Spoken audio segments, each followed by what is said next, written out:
So I guess practice sheet आप लोगों ने सॉल्व कर लिया होगा।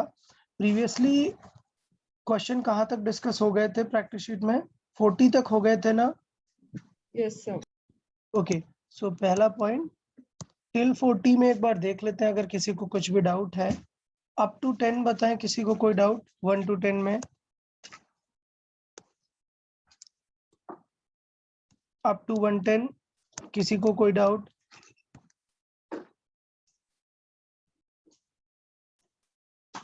सर 6। 6 अप टू 10 कोई और डाउट किसी को? देखिए 6 देख लेते हैं। ओके, तो सरफेस डेंसिटी की बात आएगी। ये एक्चुअली प्रॉपर्टीज ऑफ कंडक्टर में हम देखेंगे। कहाँ पर देखेंगे? प्रॉपर्टीज ऑफ कंडक्टर में कि सिग्मा डॉट आर का ratio for any conductor is constant. क्या होता है प्रॉपर्टी ऑफ कंडक्टर में? Sigma dot are for any conductor is constant. तो सपोज ये मैंने एक रैंडम कंडक्टर ले लिया और इसको क्या दे दिया? चार्जेस दे दिए। इसको क्या दे दिए? चार्जेस। तो अब जब मैं इसे चार्ज दूंगा तो डिस्ट्रीब्यूट हो जाएगा वो चार्ज। अब वो चार्ज कितना, डेंसिटी क्या होगा उसका डिस्ट्रीब्यूशन का, वो डिपेंड करेगा sigma into R is equal to constant पे। मतलब जहां पर आर क्या होगा? कम होगा, वहां पर सिग्मा मतलब कि चार्ज डेंसिटी क्या होगी? ज्यादा होगी। क्लियर ना? तो आर कम होने का मतलब शार्प एज, आर कम होने का मतलब शार्प कर्व जो भी होगा। तो पॉइंटेड सेक्शंस पे चार्ज डेंसिटी ज्यादा होती है। तो आर अगर लेस है तो इसका मतलब सिग्मा क्या होगा? बहुत ही हाई होगा। और आर लेस का मतलब आप समझ गए, pointed sections, pointed area. Okay, yes sir. Next up to 20 तक कोई बताए? 15 15 up to 20 any other doubt?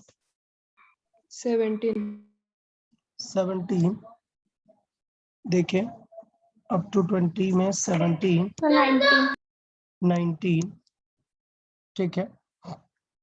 चले देख लेते हैं 15 देखें।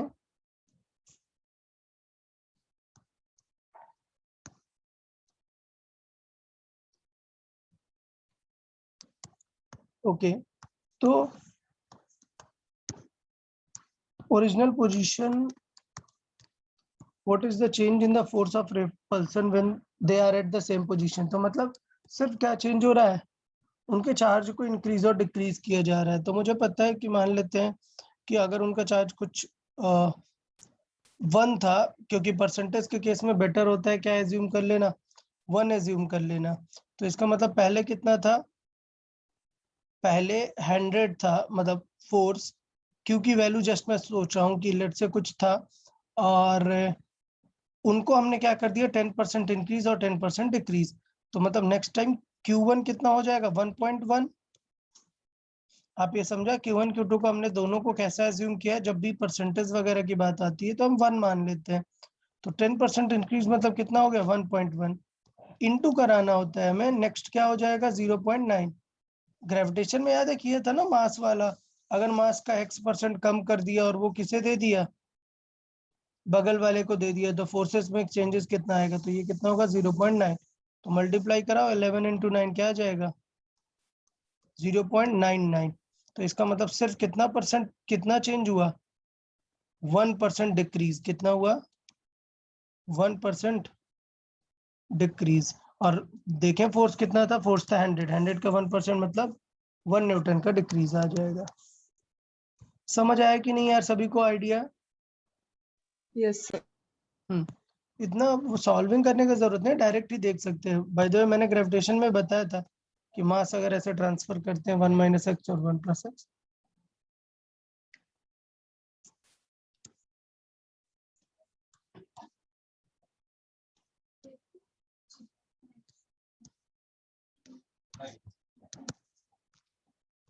अरे यार ये कैसे डाउट हुआ यार? इसमें बताएं क्या प्रॉब्लम क्या है? ये सिनेरियो तो पहले से ही समझा के रखा गया है ना, कि पहले थे वो Q1 Q2। तो मतलब मैं Q1 Q2 को क्या मान लेता हूँ? x and y।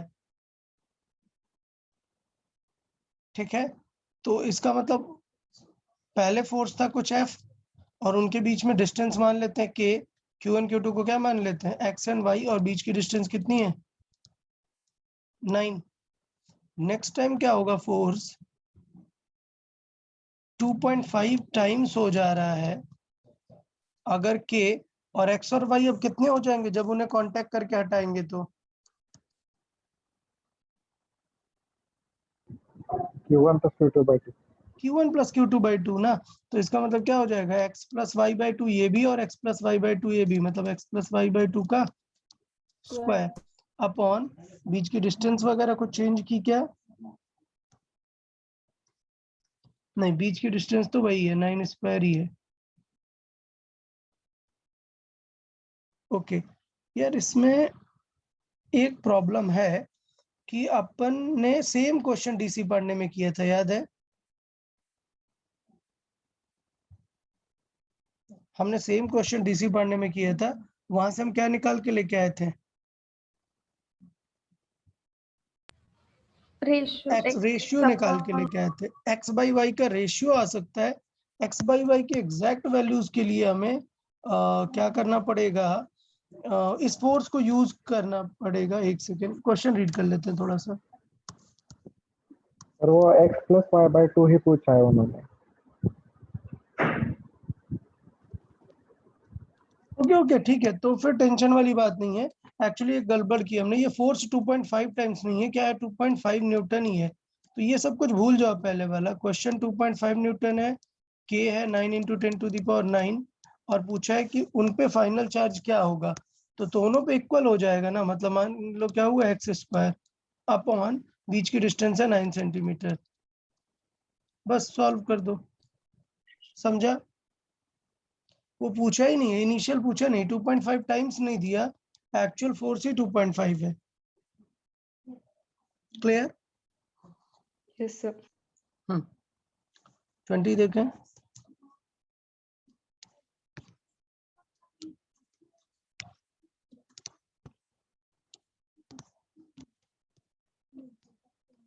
Okay before and after, I guess ये वाला हो जाना चाहिए था। क्या था बिफोर एंड आफ्टर, पहले फोर्स जो रहा होगा वो डिपेंड करता होगा, प्रोपोर्शनल होगा 10 × 20 के, ठीक है। बाद में क्या हुआ, बाद में जो प्रोपोर्शनलिटी होगी वो इन दोनों का हाफ, मतलब इनको ऐड करोगे बाई 2 करोगे ना, क्योंकि कांटेक्ट करके हटाया है। तो 10 प्लस -20 मतलब -10 बचेगा बाई 2 मतलब -5, तो बाद वाला फोर्स कितना हो जाएगा -5 × -5। तो देखें ये कितना हो जाएगा 200 के प्रोपोर्शनलिटी में होगा, और ये किसके प्रोपोर्शनलिटी में होगा 25, 1/8 का रेशियो आ जाएगा, 8 रेशियो बनाएगा, क्योंकि बिफोर बाई आफ्टर पूछा है ना। क्लियर है? 20 डाउट नहीं होना चाहिए था यार, ये वाली चीज शायद बताई थी ना अभी डीसी पांडे के डिस्कशन के टाइम पे।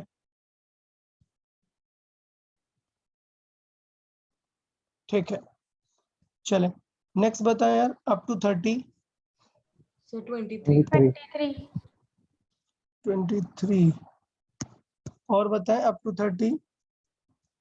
27. 27 एनी अदर टिल 30।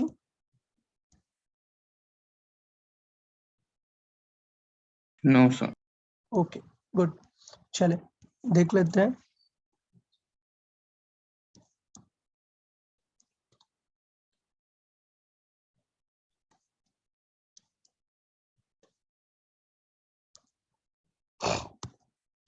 ठीक है 23 यार अभी बताना बाकी है। अभी आपको कंसेंट्रिक सेल करके मैं प्रॉब्लम सिखाऊंगा, अभी नहीं, ये प्रॉब्लम मैं सिर्फ लास्ट में सिखाता हूँ, मतलब नियरली 2 लेक्चर्स के बाद। अभी नेक्स्ट लेक्चर अपन पढ़ेंगे डाइपोल का, उसके बाद कंसेंट्रिक सेल वाला प्रॉब्लम होता है, ठीक है। तो मैं हिंट दे देता हूँ, अगर मतलब समझ में आया तो ठीक है, नहीं आया तो टेंशन नहीं लेना, क्योंकि ये चीज प्रैक्टिस के बाद आपको समझ आती है, ठीक है। देखें क्या होता है कंसेंट्रिक सेल प्रॉब्लम्स में, ऐसा मल्टीपल सेल होते हैं और उसमें 3 टाइप के क्वेश्चन पूछे जाते हैं। नंबर 1 ऐसे सिंपल सेल रखे हैं क्वेश्चन, नंबर 2 सेल को क्या कर देते हैं और ये सिंबल किस चीज का है? ग्राउंड का। तो आपसे क्वेश्चन पूछे जाते हैं कि अगर सेल को ग्राउंड कर दिए तो क्या होगा। फिर नेक्स्ट पूछा जाता है अगर सेल को किससे कनेक्ट कर दिया, वायर से। क्लियर ना? Yes sir. हाँ, तो क्या करना है, इस टाइप के क्वेश्चन थोड़े से आपको क्या करना है, स्किप करने हैं, क्योंकि ये अभी थोड़े से लेंदी होते हैं। आगे चल के मैं समझा दूंगा। बट अच्छी बात है, इसमें कहीं पे भी ग्राउंड या फिर कंडक्टिंग वायर कनेक्ट की है क्या? नहीं सर। नहीं की है। तो ये क्वेश्चन इजी बन जाएगा, इसे हम स्ट्रेट समझ सकते हैं। अगर कंडक्टिंग वायर कनेक्ट कर दे क्वेश्चन में या ग्राउंड कर दे तो टेंशन नहीं लेना है।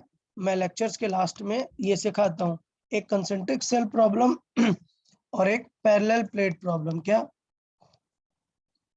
Parallel plates. ऐसे पैरेलल प्लेट को चार्ज वगैरह दे देगा, फिर क्वेश्चन पूछेगा, तो टेंशन नहीं लेना है। ये दो सेक्शन अपन बाद में कवर करते हैं, टेस्ट में भी इनके क्वेश्चंस नहीं रखूंगा मैं। बट बिकॉज इसे कनेक्ट नहीं किया तो सिंपल इंडक्शन ही काम करता है, समझ लेते हैं। पहले वाले का चार्ज कितना है? Has a charge Q. दोनों पे कितना चार्ज है? इस पे भी क्यू है और इस पे भी क्यू। डन। अंदर क्या रखा हुआ है? Minus Q. ओके, फिर हमें क्या क्या फाइंड करना है? The surface charge density on the inner and outer surfaces of the shell will be. एक सेकेंड, माय मिस्टेक, कुछ गड़बड़ हुआ। एक सेल है या दो है? अच्छा ठीक है, ये गड़बड़ है थोड़ा। क्वेश्चन ये है कि सेल थिक वाली है। क्या है ये सेल? ऐसे थोड़ी सी थिक है, समझा है नहीं? सेल इस तरीके का है और यहाँ पर इंटरनल माइनस क्यू रखा हुआ है। इसकी इनर रेडियस कितनी है? R1 है और आउटर रेडियस कितनी है? R2 है। ये क्वेश्चन है। पहले क्वेश्चन समझा कि नहीं है सबको? Yes sir. अब इनर और आउटर का सरफेस वाला चाहिए, तो इसको चार्ज कितना दिया गया है? सिर्फ क्यू दिया गया है। शेल को कितना चार्ज दिया गया है? क्यू। तो यार बताओ, अगर एक मेटल को ऐसे चार्ज दिया है तो वो चार्ज कहाँ पर दिखेगा आपको? सिर्फ सरफेस पे। सरफेस पे दिखेगा। बहुत ही बढ़िया है। तो ये पूरा चार्ज आपको कहाँ पर दिखेगा? सरफेस पे। नंबर 1। अब नंबर 2, सिर्फ इसमें क्या लगाना होता है? क्या लगाना है? इंडक्शन। क्या कि एक अकेला चार्ज बेचारा माइनस क्यू कहां पर रखा हुआ है? एक मेटेलिक ऑब्जेक्ट के पास रखा है, तो इंडक्शन कर देगा ना ये। तो क्या करेगा, इसके सबसे पास जहां पर मेटल दिखेगी उसे ये कौन सा चार्ज दे देगा? खुद माइनस है तो क्या दे देगा यहाँ पर? प्लस। तो यहाँ पर प्लस क्यू एक्स्ट्रा आ जाएगा। और यार इंडक्शन की खास बात, अगर यहाँ पर प्लस आया है तो इस सरफेस पर क्या एक्स्ट्रा आने लगेगा? माइनस। Minus Q. तो अब मुझे चाहिए चार्ज डेंसिटी। तो इनर पे अगर मैं बात करूं, इनर पे, तो इनर पे कितना चार्ज आ गया है? Plus Q. Plus Q. Plus Q. सो इनर का सिग्मा क्या हो जाएगा? के क्यू, अगर सॉरी के नहीं, Q by 4 pi R1 square. समझा?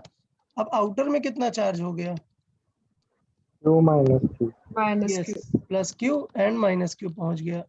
4 पाई सिग्मा R2 स्क्वायर, ये हो जाएगा। क्लियर है नहीं? Yes sir. ठीक है, तो कंसेंट्रिक सेल प्रॉब्लम में इंडक्शन करते हैं। इसके बाद इसमें भी बहुत सारे कॉन्सेप्ट हैं कि अर्थिंग करेंगे तो क्या होगा, अगर अलग अलग सेपरेट करेंगे तो क्या होगा। ये हम अलग से डिस्कस करते हैं, ये हो जाने के बाद में। ठीक है, नेक्स्ट 27 देख लेते हैं।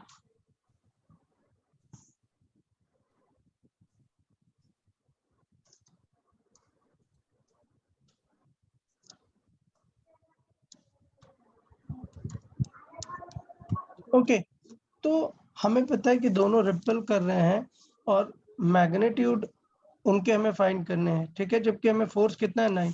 तो हम चलो कर लेते हैं कि F इज इक्वल टू कितना है? 10 to the power 9 is equal to K कितना हुआ? 9 into 10 to the power 9 into Q1 Q2 हमें नहीं पता। ठीक है, तो Q1 Q2 हमने यहाँ पर लिख लिए अपॉन R स्क्वायर। कितनी डिस्टेंस है? 12। तो 10 to the power 9 cancel out हुआ, 9 से कैंसिल आउट करे, 3 से कट कर लेते हैं। सो 3 4 3 एक और 4, सो Q1 Q2 का मल्टीप्लाई कितना आएगा? 16। एक ऐसा पेयर पिक करो जिसका मल्टीप्लाई 16 आ जाए और एडिशन क्या आ जाए? 10। कितना सिंपल है। 2 and कौन 8. सा पेयर आ रहा है? कोई पेयर नहीं आ रहा क्या? 2 and 2 8. and 8. 2 and 8 आएगा ना? हाँ 2 and 8 आ रहा है, समझा ना? Yes. हाँ सर. अच्छा, इसे मैथमेटिकली भी कर सकते थे, बट यार क्यों टाइम वेस्ट करना है, एग्जाम की बातें यार। चाहिए तो कर सकते थे। इक्वेशन ऐसे बनेगी कि x + y = कितना है? 10 है, और x × y = क्या है? 16 है। यहाँ से वैल्यू रखो, क्वाड्रेटिक बनाओ, सॉल्व कर दो, आंसर आ जाएंगे, √8 और 2 आ जाएंगे। बट उतना टाइम वेस्ट नहीं करना है। आप समझ गए आइडिया, ओके ना? हाँ सर. Yes. ओके, चलो 40 तक बताएं। 31. 31, 36. 32. 31. 31 34. 36 34 भी किसी ने कहा क्या? हाँ सर. ओके 34 भी। और बताएं अप टू 40 कुछ? So 32. 32 कहाँ है भाई? 32 भी ओके। चले तो चले रीड कर लेते हैं, स्टार्ट करते हैं।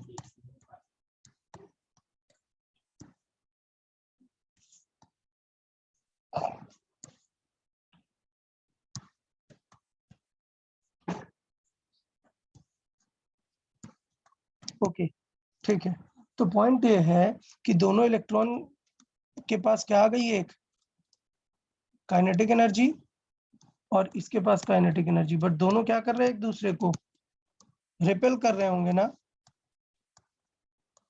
समझ आ रहा है कि नहीं? ये दोनों एक दूसरे को रिपेल कर रहे होंगे, बट बिकॉज इनके पास काइनेटिक एनर्जी, इसलिए ये क्या आ रहे हैं? क्लोजर आ रहे हैं। बट क्या बहुत पास आ पाएंगे? क्या नहीं, इनकी काइनेटिक एनर्जी जो है वो रिड्यूस होने लगेगी, वेलोसिटी क्या होने लगेगी? ड्रॉप होने Lose. लगेगी, लूज होने लगेगी। और वेलोसिटी जब 0 हो जाएगी तो आंसर क्या आ जाएगा? कि हाँ ये फाइनल क्लोजेस्ट अप्रोच है। बट ये मैथमेटिक्स जो है ये गड़बड़ होती है, ऐसे सॉल्व कर ही नहीं सकते आप कि आप वेलोसिटी डिक्रीज के लिए एक्सेलरेशन निकालने लग जाए। नहीं, अगर ऐसा कुछ है कि फाइनल स्पीड 0 हो गई तो कौन से मेथड को यूज करना चाहिए? फोर्स नहीं, क्या करना चाहिए? Energy one. अच्छा, ये सिनेरियो पढ़ा होगा यार आपने केमिस्ट्री में। केमिस्ट्री में कहाँ पर पढ़ा होगा ये? क्या नाम है वो, कौन सा है? रदरफोर्ड मॉडल याद है किसी को? अल्फा पार्टिकल की बम्बार्डिंग कराता है तो चेक करता है क्लोजेस्ट डिस्टेंस क्या होगी। कुछ याद आ रहा है क्या? रदरफोर्ड मॉडल याद है केमिस्ट्री में? अरे 11th में पढ़ते हैं या नहीं? Yes. हाँ, उसमें क्या था Yes, sir. कि क्लोजेस्ट कितना गया अल्फा पार्टिकल, उसी को उसने क्या बोल दी? Atomic radius. क्या बोल दी? Atomic radius. न्यूक्लियस की रेडियस फाइंड की थी ना रदरफोर्ड ने। भाई ऐसा क्या लग रहा है कि कुछ तुम लोग को हवा ही नहीं लग रही है? क्या चल रहा है? रदरफोर्ड नाम सुना ना? Yes, sir. उसने अल्फा पार्टिकल स्कैटरिंग की और रेडियस ऑफ न्यूक्लियस बताया कि इतना पार्ट बहुत ज्यादा सॉलिड होता है, जिसको उसने नेम दिया न्यूक्लियस।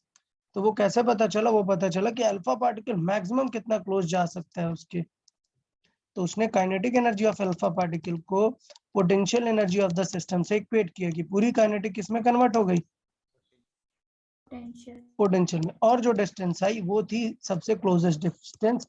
इस अकॉर्डिंग उसने न्यूक्लियस को फाइंड किया। क्लियर? तो अपन भी क्या करेंगे कि kinetic energy of both the electrons किसमें कन्वर्ट हो जाएगी?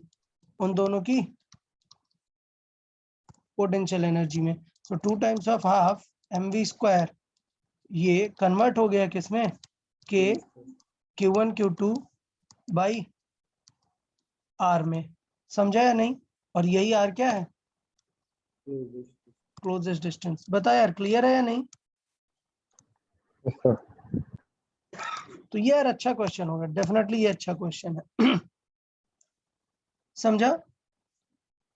किसी ने ट्राई किया था ऐसा थॉट, या किसी को नहीं आया था 31? ये किसी ने कोई दूसरा थॉट दिया तो बता दे यार।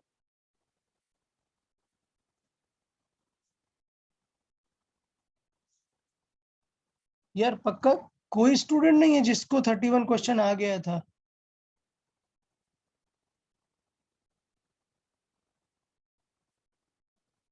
यार ऐसा नहीं हो सकता यार, चलो कोई बात नहीं, नेक्स्ट करते हैं। हाँ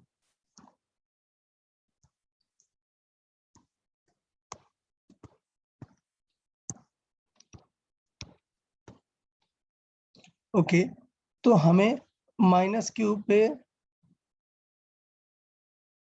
एक्स कंपोनेंट चाहिए, माइनस क्यू कहाँ है?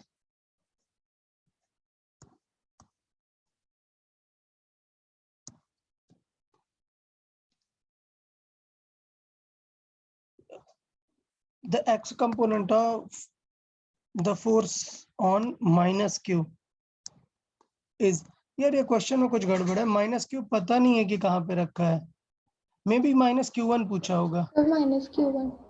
माइनस क्यू वन पूछा होगा, तो चलो -Q1 हाँ माइनस क्यू वन पूछा है, तो माइनस क्यू वन पे निकाल लेते हैं। ऊपर ये नेगेटिव है तो रिपेल करेगा इसे, और ये वाला पॉजिटिव है तो इसे अट्रैक्ट करेगा, तो ये ऑलरेडी कंपोनेंट में ही है, इसे अपन वर्टिकल से देख लेंगे कि ये कितना है, थीटा है ना, तो कौन सा कंपोनेंट आएगा हॉरिजॉन्टल में? sin theta. Sine Sin theta आ theta. जाएगा, बस साइन थीटा आ जाएगा, तो क्या आंसर आ गया? Q2 वाले की वजह से आ जाएगा क्या, F will be Q1 Q2 और ये कंपोनेंट तो B स्क्वायर होगा, सो आएगा दोनों के वजह से Q1 Q2 by B square, ये हो गया। दूसरा इसका साइन कंपोनेंट, तो प्लस Q1 Q3 के Q1 Q3 by A square into sine theta, तो ये आ जाएगा हमारा फाइनल फोर्स। क्लियर है यार सबको? ठीक है, इसमें क्या है, Q1 माइनस जो Q1 है उसको कंसिडर नहीं कर रहा है, Q1 को ऐसा कांस्टेंट टाइप कंसिडर कर रहा है, उसके अकॉर्डिंग पूछ रहा है कि क्या आंसर होगा। समझा कि नहीं सबको? मतलब ऑप्शन से ये चीज क्लियर हो रही है कि वो सिर्फ Q1 को और K को क्या कर रहा है, नेग्लेक्ट कर रहा है, सिर्फ प्रोपोर्शनलिटी देख रहा है, तो प्रोपोर्शनलिटी के अकॉर्डिंग बीच में प्लस आएगा, ये रहेगा। याद है ना, फोर्स मैंने बताया कि फोर्स का वेक्टर के Q1 और Q2 की साइन से पता चलता है, लेकिन हमें जस्ट डायरेक्टली पता है कि अगर ये प्लस है माइनस तो डायरेक्शन किस तरफ होगी, समझा ना? तो डायरेक्शन आप हमेशा ऐसा कॉमन सेंस से देखा करें, बेटर रहेगा। चलिए 34 देख लेते हैं एक बार।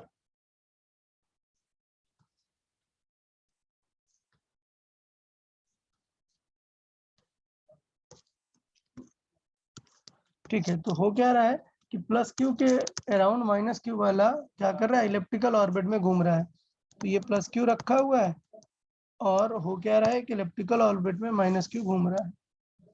ठीक है, तो ये हो गया माइनस क्यू वाला इलिप्टिकल ऑर्बिट में। क्या चेक करना है? अरे यार देखो यार, ये सिंपल सी बात है, Option D. ये इलेक्ट्रोस्टैटिक फोर्स है, सेम चीज आपको ग्रेविटेशन में देखने को मिली थी ना, कि एक जो मास है वो इलेप्टिकल ऑर्बिट में घूमता है ग्रेविटेशन पुल की वजह से। ठीक है, तो क्या चीज वेरी होती है, वेलोसिटी चेंज होती है नहीं होती? Yes, sir. चेंज होती है। ठीक, अब बताओ, फिर बात आती है लीनियर वेलोसिटी हो गई, लीनियर चेंज होती है तो एंगुलर वेलोसिटी भी चेंज होती है। लीनियर मोमेंटम चेंज होता है क्या? नहीं, जब v चेंज हो रहा है तो लीनियर मोमेंटम भी नहीं। कौन सी चीज कांस्टेंट रहती है? Angular moment. Angular angular momentum. Momentum. Just ये ग्रेविटेशन वाला थॉट था यार, वैसा कुछ पॉइंट नहीं था। ठीक है, 36 देख लेते हैं।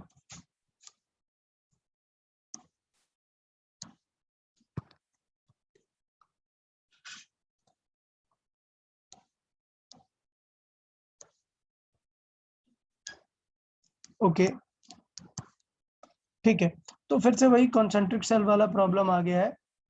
आई गेस कुछ भी कनेक्शन नहीं किया हुआ है तो फिर हमें ज्यादा टेंशन या सोचने की जरूरत नहीं है। ठीक है ना? तो इसका मतलब क्या हुआ कि क्या सिचुएशन दे रहा है कि Q1 Q2 Q3 charges हैं, it is found that the surface charge density on the outer surface of the cells are equal. Okay, तो इसका मतलब ये है कि तीनों की सरफेस चार्ज डेंसिटी क्या है, सेम है, मतलब सिग्मा 1 सिग्मा 2 और सिग्मा 3 क्या है, सेम है। तो मुझे पता है कि सिग्मा 1 क्या हो जाएगा, Q1 by 4 pi R square. Sigma 2 क्या हो जाएगा, Q2 by R square Q2 by same चीज वही 4 पाई, बट यहाँ पर डिस्टेंस कितनी है, R2 square 2 square is equal to Q3 कितना हो जाएगा, 4 पाई 3R का स्क्वायर। ठीक, तो ये हो गया कि इस तरीके से चार्ज डिस्ट्रीब्यूशन होगा। अब हमें क्या पूछ रहा है कि अगर इन तीनों को इक्वल रहना है तो Q1 Q2 को Q3 को किस रेशियो में रहना पड़ेगा, तो किस रेशियो में रहना पड़ेगा, यहाँ पर C 1, ये वाला 1 रहेगा। अगर हमें इस 2R को कैंसिल करवाना है, सेम वैल्यू लेके आनी है, तो ये रहेगा 4, ये रहेगा 9। समझा या नहीं,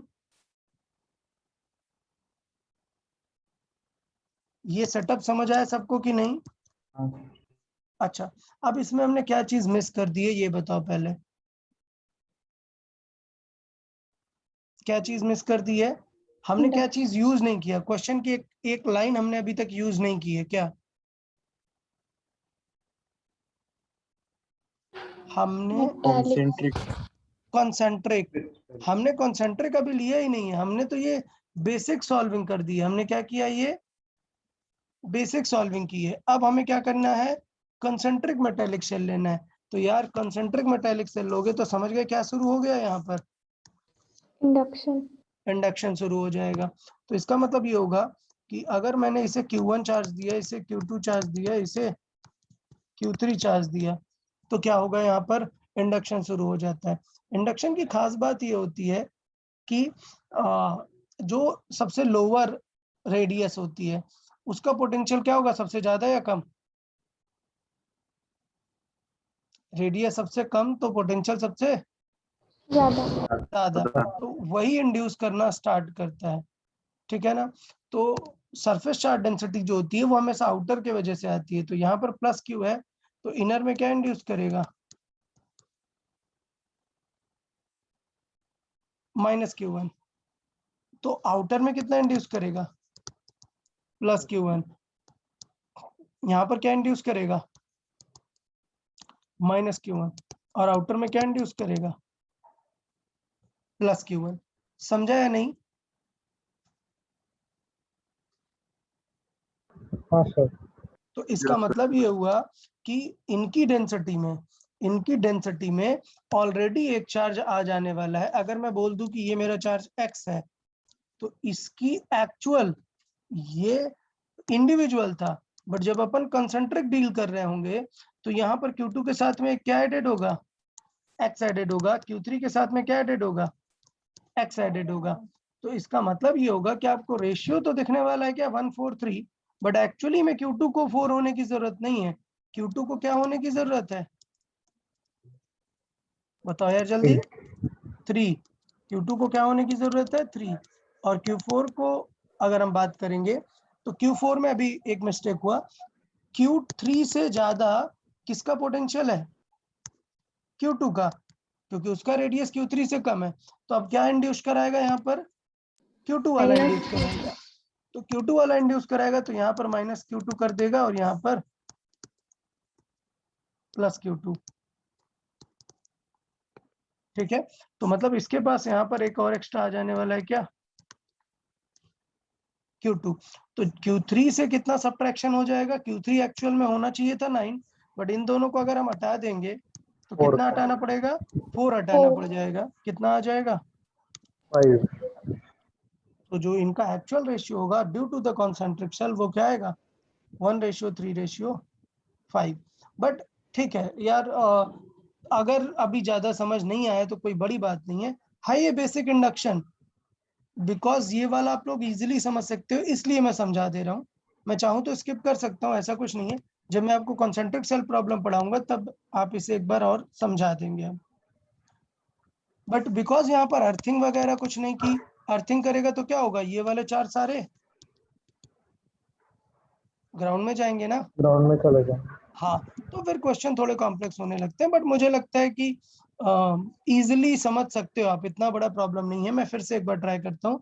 होता ये है कि जो सेल सबसे अंदर होता है उसका पोटेंशियल क्या होता है, सबसे ज्यादा होता है, तो ज्यादा पहले वो इंड्यूस कराना स्टार्ट करता है पूरा आउटर तक, फिर उसके बाद जो नेक्स्ट सेल होती है वो इंड्यूस कराना स्टार्ट करती है। अगर अगर 4 सेल होंगे तो वो भी एक फर्दर इंड्यूस करा देगी। समझा कि नहीं? और जब सरफेस चार्ज डेंसिटी लिखी जाती है तो हमेशा कौन सी यूज की जाती है? आउटर वाला चार्ज। क्लियर? यार समझा कि नहीं थोड़ा?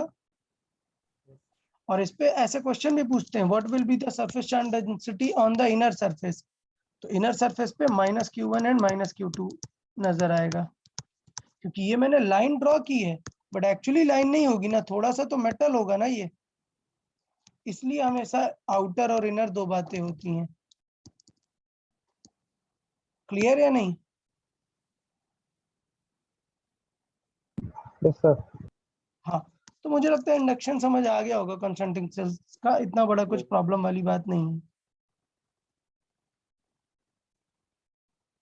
चले 38 देख लेते हैं। 38 देखें, रीड करते हैं।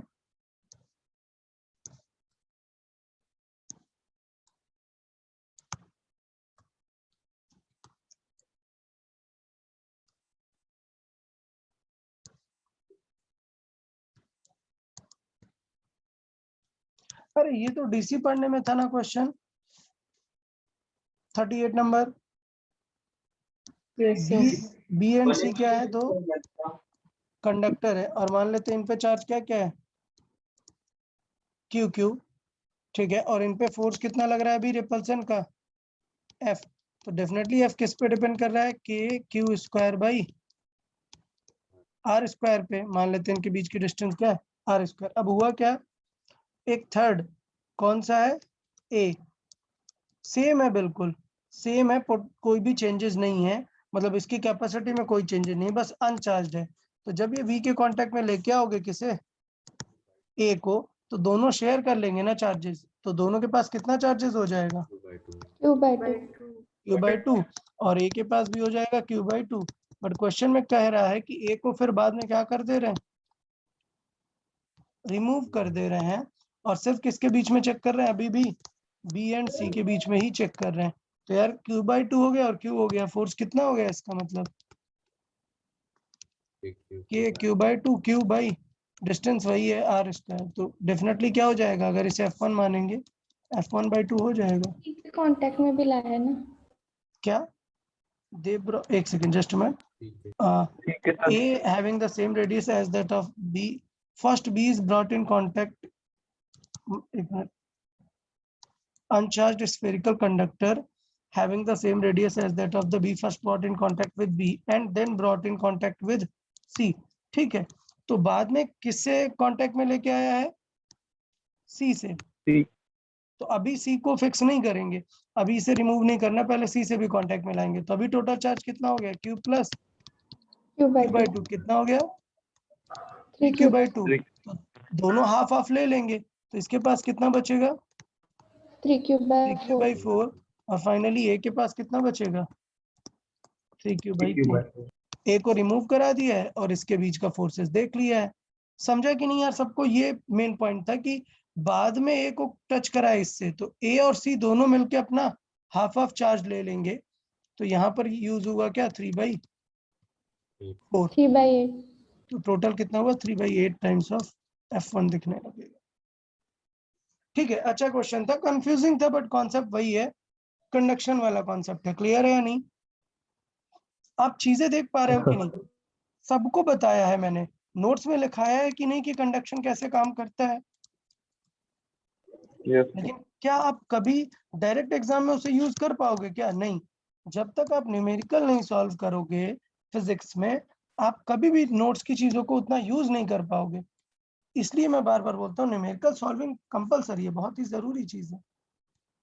चले अप टू 50 बताएं डाउट्स। 43. 43.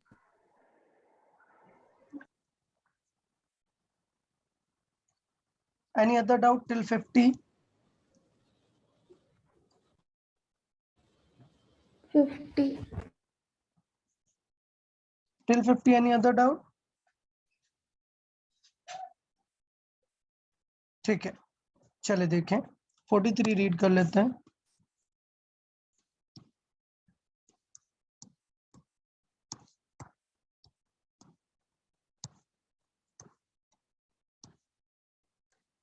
अरे ये क्वेश्चन तो नीट में आया हुआ है, नीट में प्रीवियस ईयर में ऐसा है, आई गेस 2015 या मुझे ईयर एग्जैक्टली याद नहीं है, बट नीट में आया हुआ क्वेश्चन है शायद।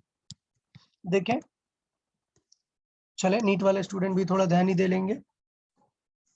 क्या हो रहा है कि अभी इन दोनों के बीच में कुछ फोर्सेस लग रहा है, तो समझाया था ना यार, क्या चीज, थीटा कैसे निकालते हैं,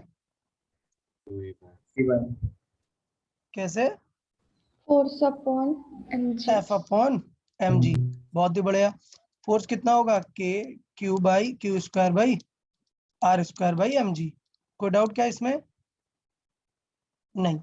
अभी क्या हुआ, बाद में पूछ रहा है कि इसको थोड़ा सा y/2 पे कनेक्ट कर दिया, तो ये r नहीं होगा यार, ये तो कुछ r2 हो जाएगा, ये r1 है, ये कुछ r2 हो जाएगा, तो हमें यही फाइंड करना है। क्लियर, हमें क्या फाइंड करना है, r2। अब क्वेश्चन में क्या कह रहा है कि क्या चीज सिमिलर रही है,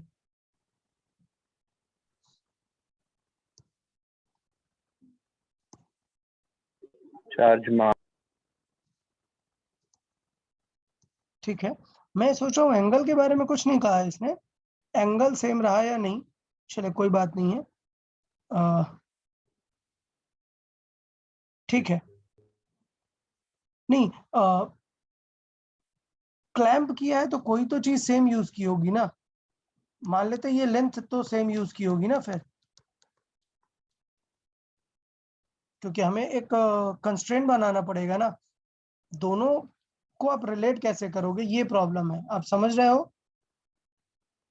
यहाँ पर अगर मैं tan थीटा लिखूं मैथमेटिकली, तो कितना हो जाएगा tan theta, r/2 by Y, tan theta हो गया r/2 बाई वाई। तो कोई तो एक चीज हमें सेम सिमिलर लेके चलनी पड़ेगी। तो यहाँ पर ऐसा कुछ तो दिया नहीं है कि एंगल सेम है, कहीं पे दिया है क्या एंगल सेम है, नो। बट नोटिस करें ये लाइन लिखी है, now the strings are rigidly clamped at half of the height. तो इसका मतलब क्या चीज सेम रही होगी स्ट्रिंग की, लेंथ, क्या चीज सेम रही होगी, लेंथ। तो इसका मतलब ये कि हम tan थीटा नहीं कंपेयर कर पाएंगे, बट कुछ और कंपेयर करेंगे, क्या, एल सेम रखेंगे, क्या सेम रखेंगे, एल।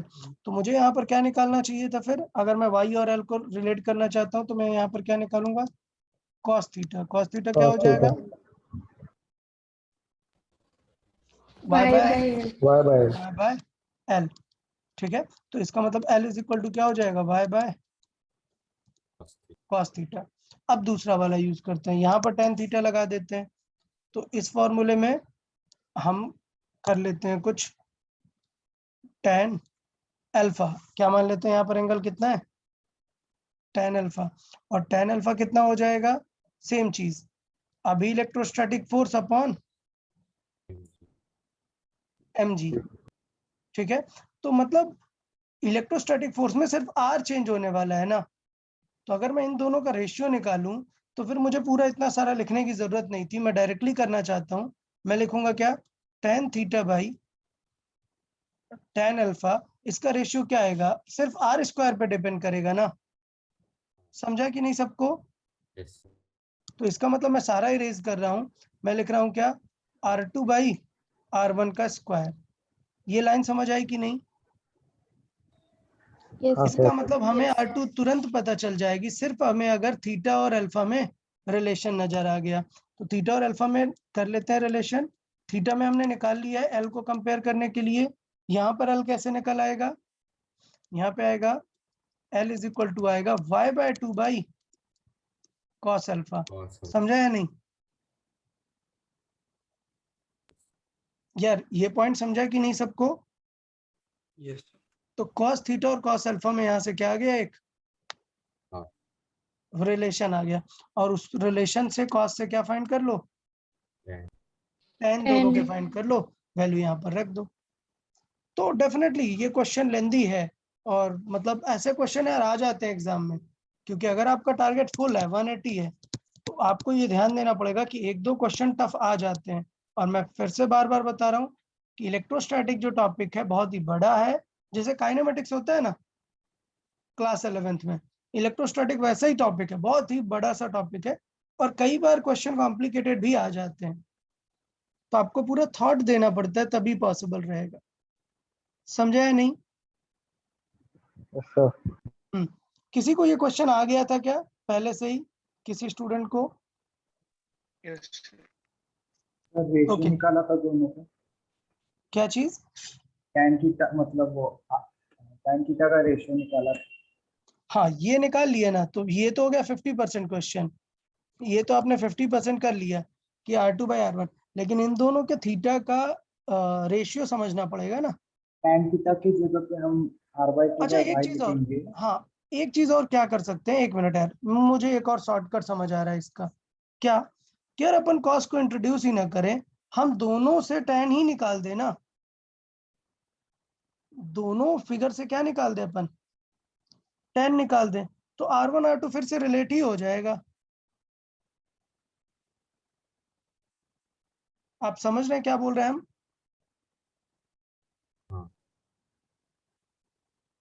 इसका मतलब यहाँ पर क्या होगा, मैं यहाँ पर देखूं तो tan थीटा क्या है, tan थीटा है R हाफ यूज करेंगे R/2, R/2/y, और tan अल्फा क्या हो जाएगा बताओ? r/2 bye y। R/2 by Y/2. R/2/y/2। तो यहाँ से डायरेक्टली यूज कर सकते हो tan थीटा और tan अल्फा का R1 और R2 में रिलेशन डायरेक्टली भी यूज कर सकते हो, ठीक है ना? Yes, sir. हाँ तो चलेगा, cos अल्फा को इंट्रोड्यूस करने की जरूरत नहीं है, cos अल्फा को बिल्कुल इंट्रोड्यूस करने की जरूरत नहीं है, यहाँ से भी अपन कर सकते हैं, शॉर्ट में भी निकाल सकते हैं tan अल्फा और tan थीटा का, यही बेस्ट होगा, क्योंकि क्वेश्चन इतना ज्यादा लेंदी नहीं रखना कि आपको 2-3 मिनट्स लगे। तो पहला पार्ट होगा कि फर्स्ट स्टेप क्या है, आपको tan अल्फा का रेशियो देखना है कि वो r पे डिपेंडेंट होगा, और फिर दोनों से क्या निकालना है, tan अल्फा का रेशियो से वहां पर यूज कर लेना। ओके, और हाँ r कैंसिल मत कर देना यार, ये R1/2 है और ये R2/2 है, तो यहाँ पर R1 R2 आएगा, क्रॉस मल्टीप्लाई में उसे यूज करेंगे। ओके, सो इसका मतलब R1/क्यूब मतलब क्यूब रूट बाई सम 2 के समथिंग आएगा आंसर की रेंज।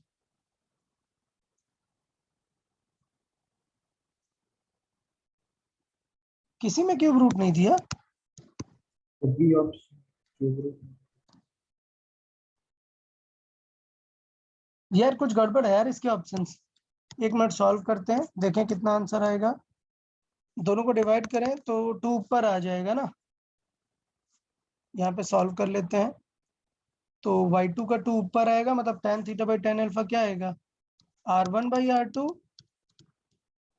अपॉन अल्फा मतलब 2, ये आएगा, ठीक है, R2/R1। तो अभी क्रॉस मल्टीप्लाई कर लेंगे स्क्वायर का, तो क्या आ जाएगा, ये क्रॉस मतलब क्यूब, आंसर क्या आएगा R2 का, R2/R1 आएगा, R1 इधर cross by cube root of 2, cube root आएगा यार, आंसर में कुछ गड़बड़ है।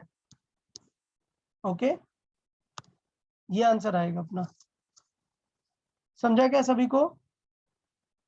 दो चीजें हैं, एक तो tan अल्फा का रेशियो लिखना और tan अल्फा को ज्योमेट्रिकली लिखना। ओके, वैल्यू आ जाएगी तुरंत।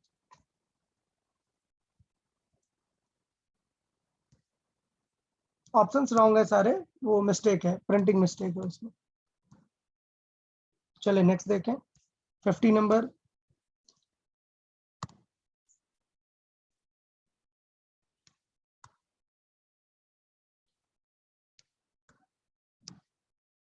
ओके, तो हमें क्या लिखना है, इलेक्ट्रिक पोटेंशियल ऑफ सिस्टम। तो सोचो ये क्या है, प्लस क्यू को शिफ्ट कर रहे हैं ना, प्लस क्यू, और मान लेते हैं अभी किस पोटेंशियल पर है, V1 में है, और इसे हमने शिफ्ट किया कहां तक,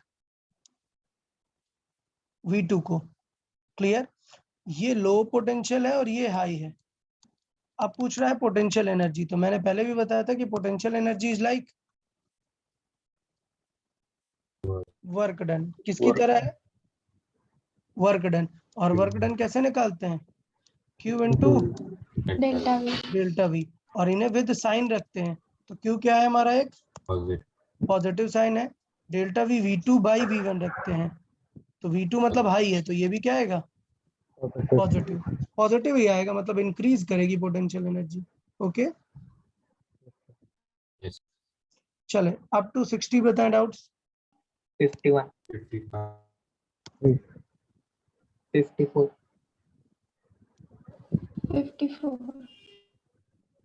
ओके 51 54 और 58, 59, अच्छा एक मिनट 5 करते हैं, चलो 5 करते हैं आराम से 55 तक बताएं। 53, 51 एंड 54 53, 53 भी, चलो देख लेते हैं, देखें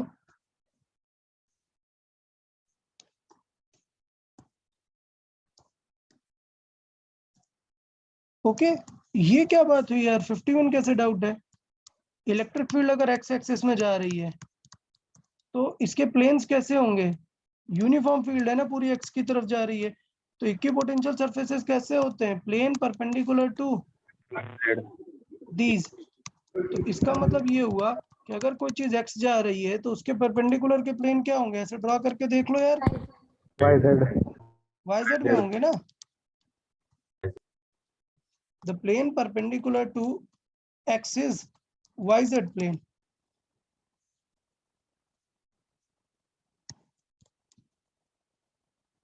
$53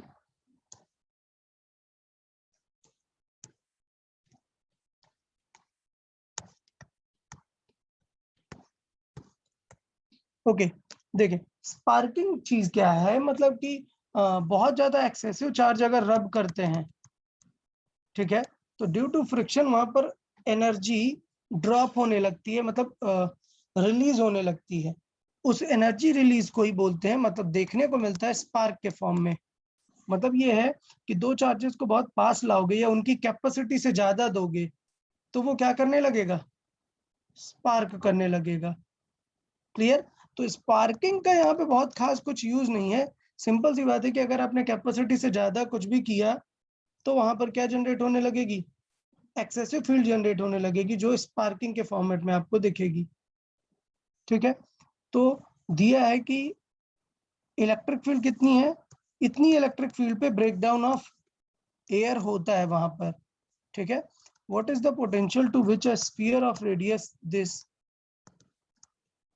1 meter can be raised before sparking take place. मतलब वही है कि स्पार्किंग का मतलब वही कि उसके अराउंड की एयर क्या होने लग जाए, ब्रेक डाउन होने लग जाए। तो सिंपल सा आइडिया है कि अगर आपने इतनी फील्ड जनरेट कर दी तो वो एक स्फीयर भी अपने आसपास की एयर को क्या करने लगेगा,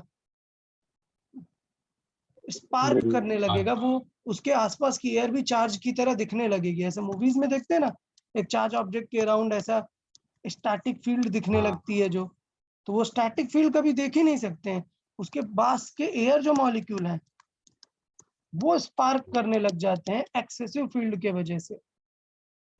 समझा कि नहीं, तो इसका मतलब क्या है कि इस स्फीयर की फील्ड किसके बराबर कर दो, इसके बराबर कर दो। स्फीयर की फील्ड का फॉर्मूला क्या है, K Q by R square, इसकी वैल्यू कितनी होनी चाहिए 3 इंटू 10⁶। तो डेफिनेटली क्यू फाइंड कर सकते, बट हमें फाइंड क्या करना है, पोटेंशियल फाइंड करना है। तो v की वैल्यू क्या है, के क्यू बाई आर, तो के क्यू बाई आर को रिप्लेस कर दो, वैल्यू पता चल जाएगी।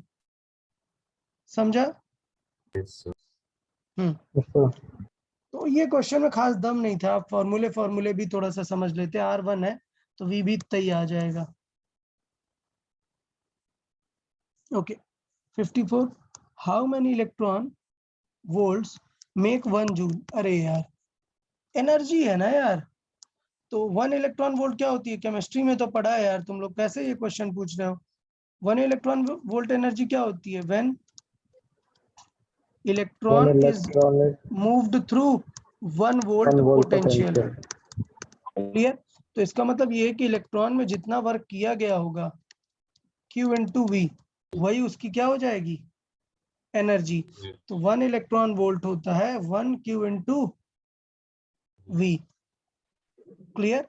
तो इसमें इलेक्ट्रॉन का चार्ज कितना है 1.6 into 10 to the power -19। MTS में रख दोगे तो आंसर किस में आने लगेगा, जूल में। क्लियर। तो ये आंसर किस में आ गया, जूल में। तो मैंने क्यू की वैल्यू रख दी तो इसलिए आंसर किस में आ गया, जूल में। अगर वैल्यू नहीं रखे सिर्फ बोले कि इलेक्ट्रॉन है तो आंसर क्या होता है, इलेक्ट्रॉन वोल्ट जितना। क्लियर। तो इसका मतलब ये हुआ कि because 1 electron volt is equal to कितना हुआ 1.6 into 10 to the power -19 joule. तो 1 जूल मतलब कितना हो जाएगा,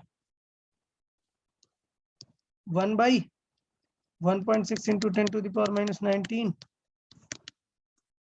इलेक्ट्रॉन वोल्ट। क्लियर ना। तो पूछा कितने इलेक्ट्रॉन्स, तो 1 वोल्ट से जब आप लेके जा रहे हो तो जितने दिख रहे हैं उतने इलेक्ट्रॉन होंगे। ये नंबर आपको पता है 1/1.6 क्या आता है 6.25 इंटू 10 पावर 18। तो ये थोड़ा सा कॉमन सेंस और मतलब बहुत ही बेसिक क्राइटेरिया को लेके था। आगे सबको समझ आ गया ना ये। सर 55 55 चले 55 देखें।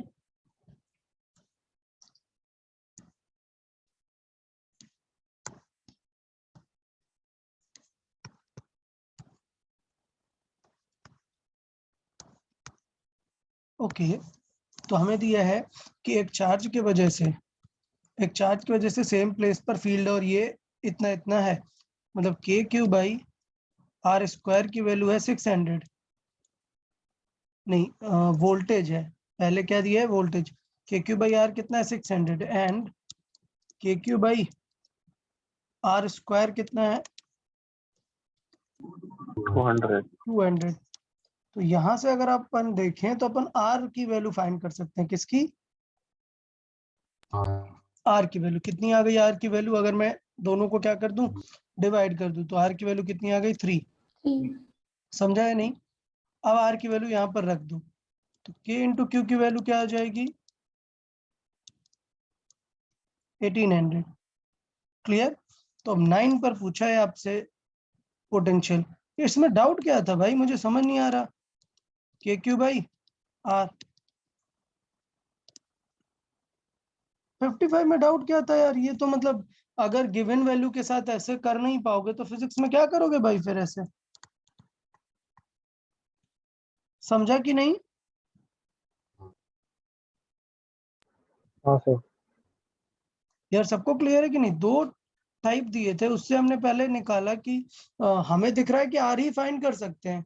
ऐसे 3 अननोन से कुछ सॉल्व थोड़े ना होगा कि के की वैल्यू रख दो क्यू आर ये सब फाइंड करो। पहले आर फाइंड होगा, आर फाइंड हो गया तो क्यू फाइंड होगा, के को रखो मत तो के क्यू फाइंड हो गया मतलब। चले अप टू 60 बताएं डाउट्स। 58 कौन सा 58 एक मिनट है, क्लियर नहीं है। अप टू 60 तक डाउट बताएं। 58 58 बहुत डिमांड में है यार, काफी लोग पूछ रहे हैं। अप टू 59 59 चले देखते हैं। चलो 58 को देखते हैं।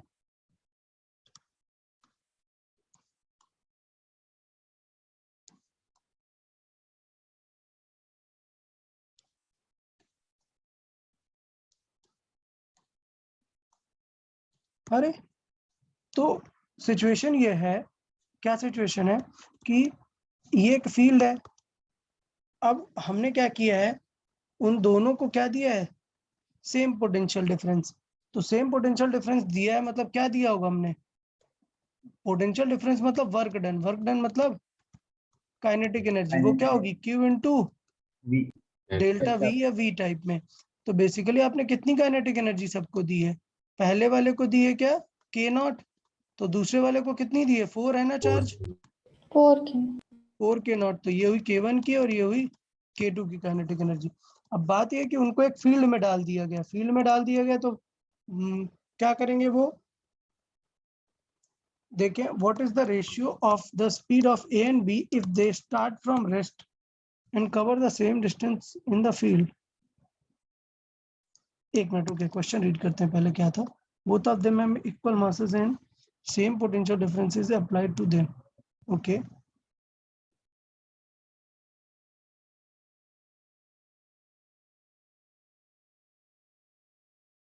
यार ये क्वेश्चन में थोड़ा सा गड़बड़ है। क्वेश्चन सिर्फ यहीं तक ही पूछना चाह रहा है। क्वेश्चन सिर्फ क्या पूछना चाह रहा है कि what is the ratio of speed of A and B. ये लाइन बोल रहा है कि if they start from rest and cover the same distance in the field. इस लाइन से क्या हमें पता चलेगा कि अगर मैं बात करूं कि वो रेस्ट से स्टार्ट कर रहे हैं और किसी फील्ड में है वो, ठीक है, और क्या कवर कर रहे हैं, सेम डिस्टेंस। तो मुझे पता है कि कोई चीज अगर u इज इक्वल टू 0 है और दोनों का s1 s2 क्या है, सेम है, तो इसका मतलब ये है कि और सेम डिस्टेंस कवर कर रहे हैं। तो हम इनकी किस चीज के बारे में बता सकते हैं, फाइनल वेलोसिटीज का रेशियो अगर हम चाहते हैं तो v स्क्वायर क्या आ जाएगा, V square equal to v1 by 2 v2, yes v1 by v2 का स्क्वायर आ जाएगा क्या, 2 कैंसिल आउट होगा, a1 by a2 का holes. Whole square. तो यार a1 by a2 अगर मैं बात करूं तो ये एक ही फील्ड में रखे हैं ना, तो क्या होता है ये QE by m, m दोनों का क्या है, सेम है, E सेम है, तो सीधे क्या आ जाएगा Q1 by Q1 by Q2. Q2 का स्क्वायर। तो इसका मतलब स्क्वायर हो गया क्या, एक मिनट सॉरी माय मिस्टेक, यहाँ पर a1 by a2 का स्क्वायर नहीं आएगा ना, हाँ, तो ये क्या हो गया यहाँ से Q1 by Q2 का, Q1 कितना है, लेट्स से Q1 है अपना Q और वो है 4Q, तो स्क्वायर रूट से क्या आंसर आ जाएगा, 1 by 2Q। तो मतलब ये हुआ कि इसका मतलब v1 by v2 का जो रेशियो होगा वो क्या होगा, 1 by 2। ये तब होगा जब मैं क्वेश्चन कौन सी लाइन कंसिडर करूंगा, ये वाली लाइन। लेकिन क्वेश्चन में था both of them and same potential differences applied to them. तो पोटेंशियल डिफरेंस अगर अप्लाई करोगे तो यहां से हम देखेंगे फिर, तो यहां से अगर मैं देखूं काइनेटिक एनर्जी का रेशियो तो भी वही आने वाला है, v1 by v2 का स्क्वायर अभी भी क्या आएगा, 1 by 2। तो एक्चुअली क्वेश्चन में दो डेटा दे दिया है, क्वेश्चन में थोड़ी गलती किया है, दो डेटा दे दिया बट आंसर दोनों से क्या आ रहा है, सेम ही आ रहा है। ओके, ये क्वेश्चन थोड़ा गड़बड़ है, इसमें दो डेटा दिए, दोनों ही देने चाहिए थे। दो तरीके से क्वेश्चन सॉल्व होगा, एक बार सेम पोटेंशियल डिफरेंस से और एक बार इलेक्ट्रिक फील्ड वाले लॉजिक से। ओके, देखिए 59 देखेंगे,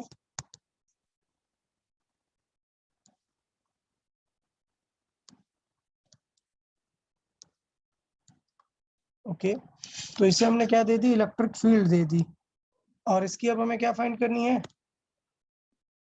काइनेटिक एनर्जी। तो मतलब एक्सेलरेशन क्या आ जाएगा इसका, ये होगा QE by m, clear. But electric field एक टाइम तक मिली है, तो हमें पता है कि ये एक्सेलरेशन कब तक चलेगा, एक टाइम तक चलेगा। तो हमें पता है कि बिकॉज एक्सेलरेशन क्या आता है, कांस्टेंट आता है, हम स्पीड कैसे निकाल सकते हैं, V is equal to u plus at के फॉर्मेट से। तो u तो क्या है 0, तो आंसर क्या हो जाएगा QE t by m, done. अब क्या चाहिए हमें, काइनेटिक एनर्जी, तो ये हो जाएगा क्या, हाफ mv स्क्वायर, क्लियर। तो v स्क्वायर करेंगे, एक m कैंसिल आउट हो जाएगा, आंसर क्या आएगा, half q square e square t square by m, 2m. समझा। तो 59 तो स्ट्रेट फॉरवर्ड था यार, इसमें कुछ खास था नहीं। क्या ये ऑप्शन देख के डर जाते हो क्या, चले कोई बात नहीं। नेक्स्ट बताएं, अप टू 65, 63. 63, 66. 66, 69. 69. एक सेकेंड यार, 66 69, चलो अभी तो हम 65 तक ही देख रहे थे। 65 तक ओनली, 63 कुछ और? 69. ठीक है, 65 तक ही देखने वाले हैं पहले अभी। चले 62 और 63 देख लेते हैं। देखें 62 एक बार।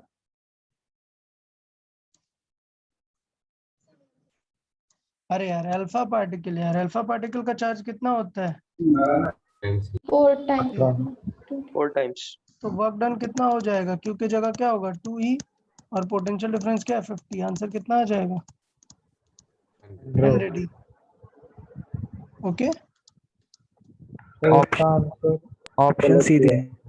option ऑप्शन सी दिया है। क्या है question? What is the work done in electron volt in taking an alpha particle from point A to B if the potential difference between them is 50। अरे गड़बड़ है ऑप्शन, फिर ए करेक्ट होगा। Okay, अच्छा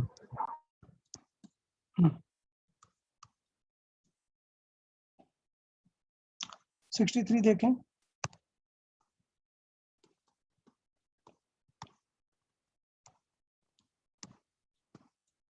ओके, तो atomic nucleus है यार, मतलब पॉजिटिव स्टोर होगा बहुत सारा। उसके सरफेस पे क्या बताना है? पोटेंशियल बताना है। तो क्या टेंशन है यार? पोटेंशियल का फॉर्मूला क्या हुआ? के क्यू बाई आर। अब Z है तो उतने प्रोटॉन होंगे उसके पास, मतलब क्या हो जाएगा? 9 into 10 to the power 9 into 64 into electrons. Charge तो प्रोटॉन में इलेक्ट्रॉन जैसा ही होता है ना, अपॉन रेडियस कितनी दी है? 8 into 10 to the power -15। क्या डाउट था भाई इसमें? समझा या नहीं सबको? अच्छा न्यूक्लियस मतलब like a solid sphere, solve कर दो, कोई टेंशन नहीं। चलो 66 देखते हैं।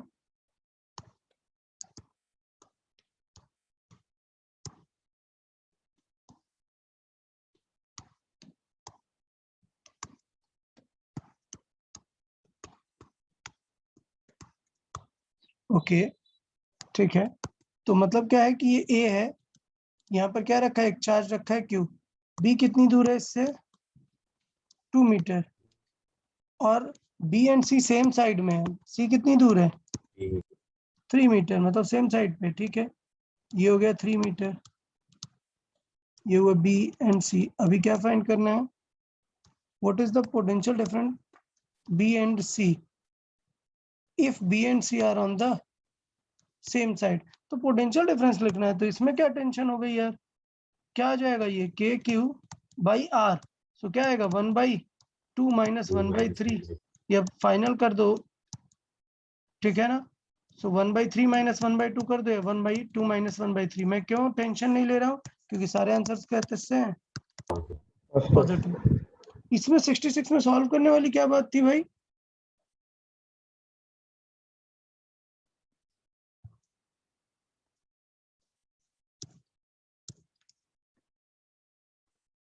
देखें 69।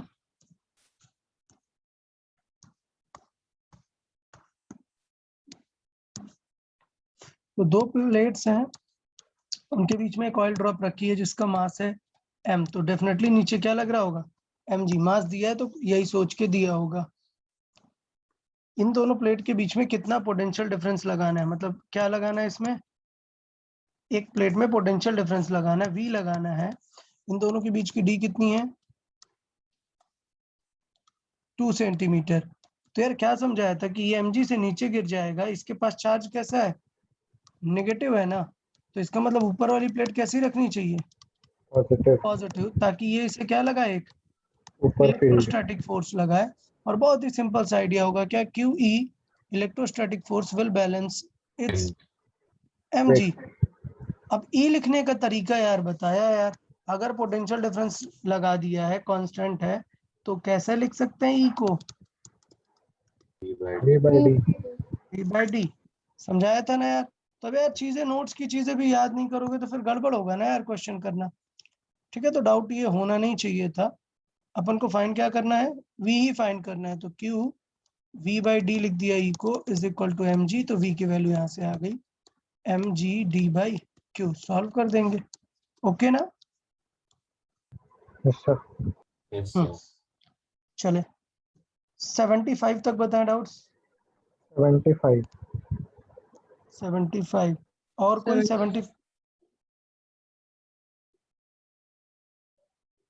75 से पहले और कोई 70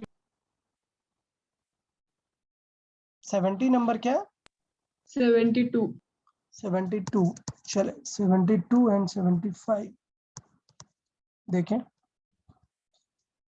समझते हैं 72।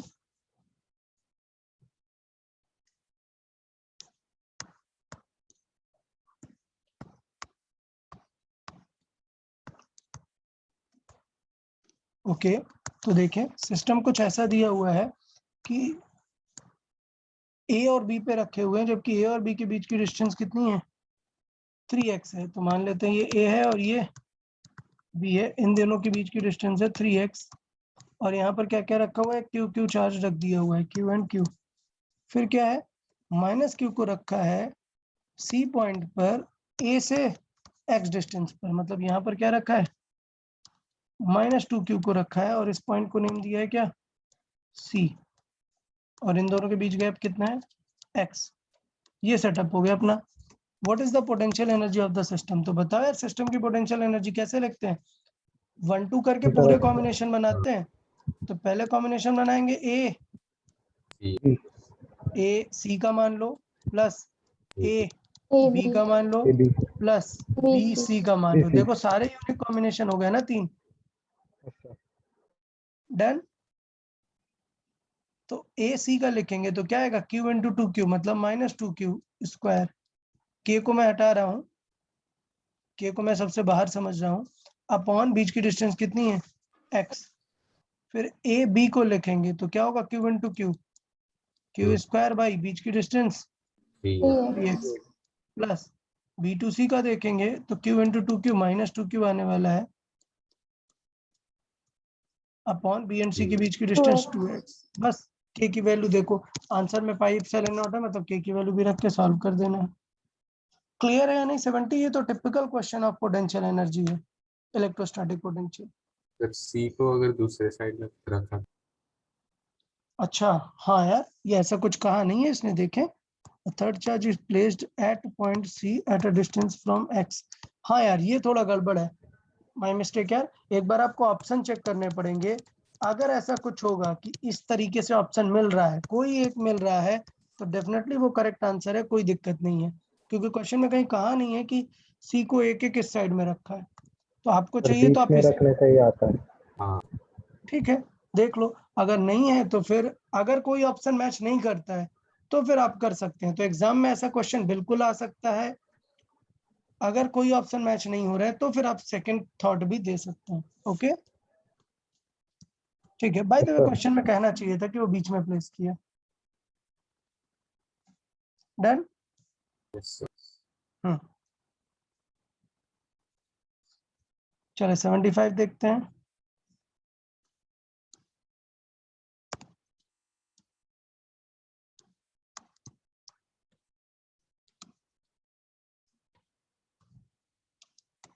ठीक है, आपको क्या पूछा है? इलेक्ट्रिक फील्ड पूछा हुआ है एक पर्टिकुलर लोकेशन पे। आपको दिया क्या है? पोटेंशियल। तो क्या समझाया था? पोटेंशियल अगर गिवन है तो फील्ड वेक्टर कैसे निकालते हैं बताओ? कैसे निकालते हैं? Partial. Partial difference. Partial difference. Difference. तो पहले इसको पार्शियल करते हैं, एक्स के रेस्पेक्ट में क्या बचेगा? Y 5y आई कैप प्लस फिर क्या बचेगा? 5x जे 5x जे कैप। अब इसमें थोड़ी गड़बड़ हो रही है कि ये माइनस फार्मूले वाला माइनस है और इसका खुद का अपना एक माइनस आ रहा है। समझा या नहीं? हाँ तो एक्चुअली इलेक्ट्रिक फील्ड देखो तो इलेक्ट्रिक फील्ड ऐसे दिखेगी आपको, 5y आई कैप प्लस 5x जे कैप। समझा या नहीं? डन। अब आपको इलेक्ट्रिक फील्ड किस जगह पर चाहिए? What is the electric field at a distance r। तो अगर r का फॉर्मूला पाइथागोरस से फॉलो हो रहा है, इसका मतलब r वेक्टर क्या है? एक्स आई कैप प्लस वाई जे कैप, ये है डन। तो हमें क्या फाइंड करना है, इलेक्ट्रिक फील्ड फाइंड करना है। इसका मतलब ये है कि इसके एक्स कंपोनेंट की वैल्यू क्या है, एक्स, और वाई कंपोनेंट की वैल्यू वाई। वाई। नहीं यार, एक मिनट, रुको, गड़बड़ हुआ। हमें चाहिए find the what is the electric field intensity at a distance R. हमें ये आर दिया है इसने, इस वैल्यू को, ठीक है, आर अपन को दिया ये वैल्यू को। तो इसका मतलब ये हुआ कि अगर मैं यहाँ पर देखूं तो x की जगह पर ये x आएगा, y की जगह पर y आने वाला है, ठीक है। तो इसका मतलब ये हुआ कि इलेक्ट्रिक फील्ड यही आने वाली है, सिर्फ यहाँ पर जो y की वैल्यू है वो क्या है, x है, और यहाँ पर x की वैल्यू क्या है, y है। बट उससे फर्क क्या पड़ेगा, हमें मैग्नीट्यूड चाहिए इस पोजीशन पर। तो मैग्नीट्यूड क्या हो जाएगा, इन दोनों का रूट। तो यहाँ पर क्या आ जाएगा, 5x का स्क्वायर प्लस 5y का स्क्वायर, ये आ जाएगा। 5√2 तो नहीं आएगा, ये x और y रह जाएंगे ना, मतलब 5 रूट भी आएगा, 5 बाहर आ जाएगा। अच्छा ये r दिया है, 5 बाहर आ जाएगा। मतलब बेसिकली कोऑर्डिनेट देना था, उसकी जगह उसने एक कॉम्प्लेक्स रिलेशन दे दिया है। कुछ ऐसा बोला है कि r = 5 पे फाइंड करो, समझा कि नहीं। बट r = 5 डायरेक्ट नहीं दिया, उसने क्या बोला है कि फाइंड करो कैसे, कि r 3i कैप है और 4 j कैप। तो हम तुरंत समझ जाएंगे कि इसकी वैल्यू 3 है और इसकी वैल्यू 4 है, और फिर सॉल्व कर देंगे। ओके ठीक है, चलो अप टू 80 तक बताएं डाउट्स। 78.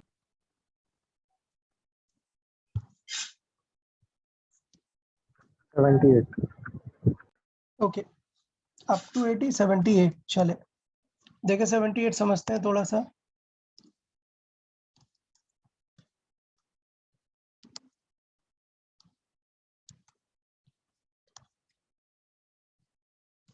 ठीक है, पी से कहां पर लेके गया है, m तक, ये छोटा वाला क्यू है, और जबकि किसके इन्फ्लुएंस में रखे हैं ये लोग, एक बड़े क्यू के इन्फ्लुएंस में रखे हुए हैं। तो पहले m तक गए, फिर p से n तक गए, तो क्या फर्क पड़ेगा। अरे यार ये तो इक्विपोटेंशियल वाला हो गया ना, वर्क डन वगैरह। क्या समझाया था भाई, वर्क डन जो होता है वो होता है Q × डेल्टा V, और डेल्टा V डिपेंड करता है कि किसी चार्ज से अगर आप सेम डिस्टेंस पर हो, ये भी आ रहा है, ये भी आ रहा है, तो फर्क नहीं पड़ता। ये एक इक्विपोटेंशियल सरफेस हो गया। V1 और V2 क्या है, दोनों इक्वल है। इसका मतलब क्या चीज है, इक्वल है, Vm और Vn इक्वल है, और स्टार्टिंग पॉइंट तो सेम है। स्टार्ट क्या है सबका, Vp। तो बताओ पोटेंशियल डिफरेंस क्या होगा दोनों में, सेम होगा ना। Vp/Vm बोल दे, या फिर Vp - Vn बोल दे, दोनों बातें क्या है, सेम है। तो दोनों के वर्क डन क्या होंगे, सेम होंगे। क्लियर यार, ये क्लियर है या नहीं। अच्छा बताओ, work done from m to n क्या होगा, m से n तक अगर लेके जाएंगे वो 0 होगा। वो 0 होगा, क्योंकि m और n दोनों इक्विपोटेंशियल है।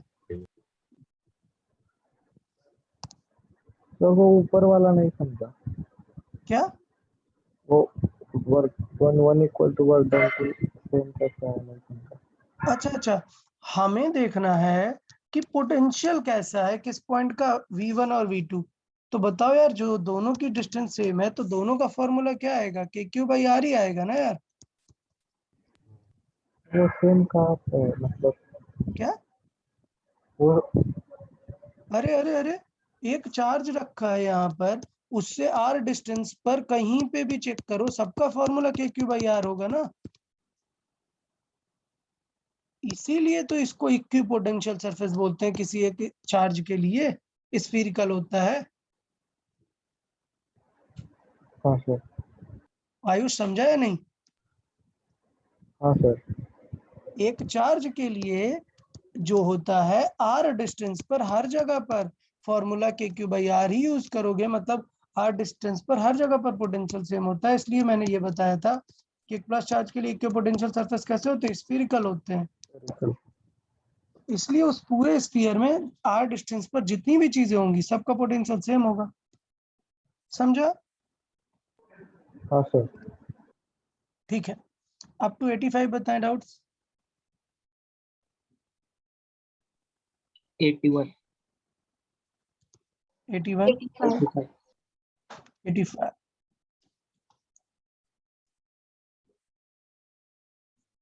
ओके, चले 81 देखें।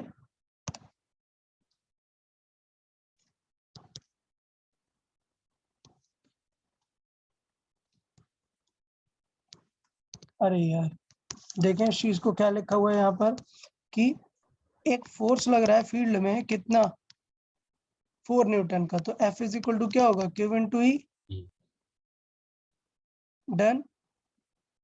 तो यहाँ से E की वैल्यू कितनी आ जाएगी, F कितना है 4, Q कितना है 16 microcoulomb. Clear? 16 into 10 power minus 6 Newton पर कूलम्ब हो जाएगा। क्लियर? तो ऊपर गया 10 हमने यूज कर लिया यहाँ से, तो ये हुआ 1/4, ऊपर आ गया क्या 10, मतलब 2.5 इंटू 10 टू द पावर 5। ये हो गई क्या फील्ड। यहाँ तक समझा सबको? अब पूछा है what is the magnitude of potential gradient. तो अरे भाई ग्रेडियंट कैसे डिफाइन है, मुझे बताओ कोई। Change in potential per unit distance. Delta V by delta x, और ये कौन सी क्वांटिटी होती है, फील्ड। फील्ड। तो क्या इतना टेंशन ले रहे हो, ध्यान दो यार, ये छोटी छोटी चीजों को केयरफुल रहो इस चीज को लेके। तो इसका मतलब पोटेंशियल ग्रेडियंट किसके जैसा होता है, इलेक्ट्रिक फील्ड के जैसा होता है।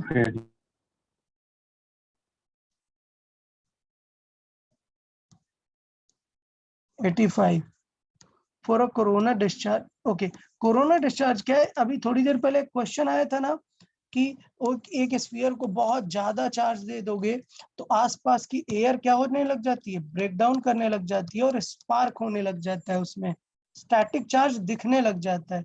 समझा कि नहीं? हाँ मतलब सर। बहुत हाई चार्ज डेंसिटी अगर आ गई, क्या आ गई, बहुत हाई चार्ज डेंसिटी आ गई, तो तुरंत वहां पर आपको एयर में ब्रेक डाउन हो जाता है, और एयर में चार्ज के ब्रेक डाउन को ही बोलते हैं क्या, corona discharge. By the way ये कोरोना वर्ड बहुत पहले से चल रहा है, ठीक है। तो कोरोना डिस्चार्ज उसे बोलते हैं। तो यार अगर आपको कहीं पे बहुत ज्यादा डेंसिटी लेके आनी है, बट आपका मन है कि मैं चार्ज ज्यादा ना दूं, तो बताओ डेंसिटी कैसे ज्यादा आ सकती है। कंडक्टर का शेप कैसा होना चाहिए, स्फीरिकल होगा क्या, नहीं, Pointed. पॉइंटेड होगा। पॉइंटेड। पॉइंटेड होने से क्या होगा, रेडियस मतलब नियरली जीरो होगी। नियरली जीरो होगा तो सिग्मा सबसे मैक्स होगा इनफाइनाइट की रेंज में। तो कोरोना डिस्चार्ज की पॉसिबिलिटी सबसे ज्यादा होगी जब सरफेस कैसा होगा, कंडक्टर का पॉइंटेड।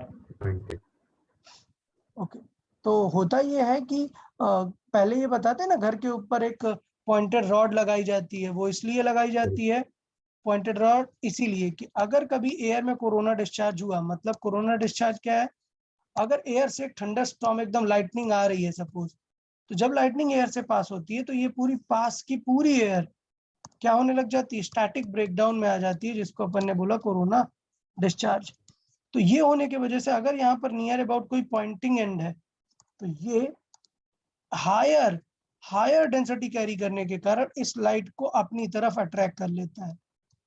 तो अगर मान लो ये घर इतना बड़ा है और ये लाइट यहाँ पर आने वाली थी, तो ये एक पॉइंटिंग रॉड इसको डाइवर्ट करके कहाँ पर लेके आ सकता है, खुद के पास लेके आ सकता है, और फिर ये अर्थ कर दी जाती है नीचे की तरफ, तो ये पूरी करंट कहाँ चली जाती है, अर्थ में, पूरा चार्ज। समझा corona discharge, process of corona discharge? ठीक है। नेक्स्ट बताएं अप टू 90 तक।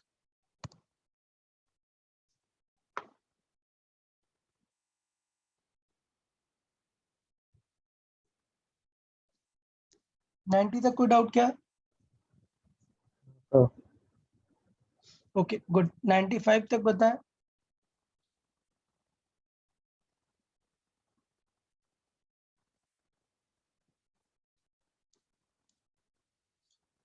या 95 तक कर लिया या नहीं किया है क्वेश्चंस? 90 तक की है। 90 तक किए हुए हैं, ठीक है ठीक है। चले अभी आज अपन 90 तक ही डिस्कस कर लिए हैं, लेकिन यार आज बहुत तेजी से लग जाओ काम पे। कल मैं गारंटी दे रहा हूँ नियर अबाउट 150 तक तो डिस्कस कर लेंगे अपन। 140 तक है ना? नहीं 150 तक है, 158 तक है, तो 158। 150 तक अपन डिस्कस कर लेंगे डेफिनेटली।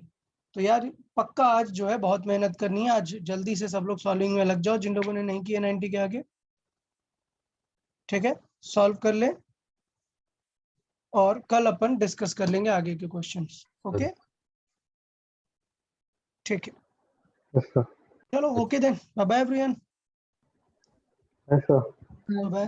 Nice.